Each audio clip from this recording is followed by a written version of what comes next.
Okay, ayan na guys. Ito na yung huling na record ko, ano. So far, hindi pa sila tapos. Kailangan lang tapusin yung didikit, ano, pagpapako, pagre-rebit. Ayan guys.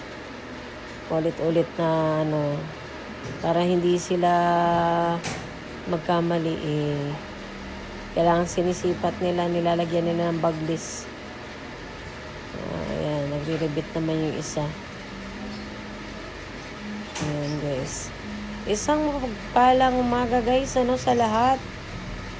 Magandang umaga sa lahat. Ayan guys. Sana paki-share and comment dyan sa baba guys, no? Sa mga gustong mag-comment.